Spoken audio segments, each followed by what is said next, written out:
all, just can I get your name and your portfolio for recording purposes? Ifalola Somorin, Executive Director of Organization for Reeducation of Africans and African Descendants Worldwide. Can you spell that, please? The abbreviation? The name? IFALOLA, Ifalola Somorin, SOMORIN. Okay. I just want to make sure I get it right. So, all right. First of all, while we're here, mainly due to Mr. Dagga's passing, what has he been for you? He's been an inspirational person in my life, in my journey in seeking ways to address issues that our people face, meaning that African people and people who are descendants of, whether it be indentured servants or whether it be slaves, people who generally is exploited and maybe defined as black, particularly Africans.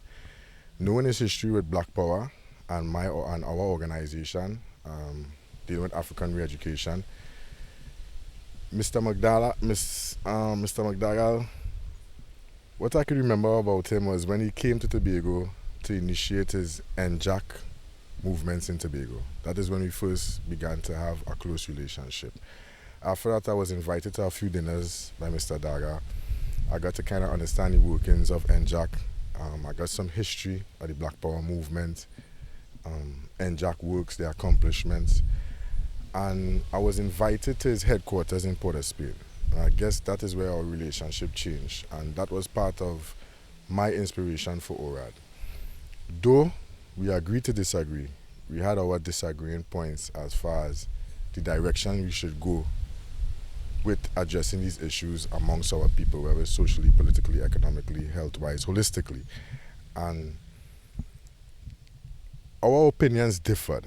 But on that day, the kind of advice that was given to me, the kind of history, we spoke for hours that day.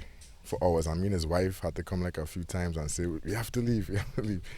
And, you know, he shared his experiences and his struggles.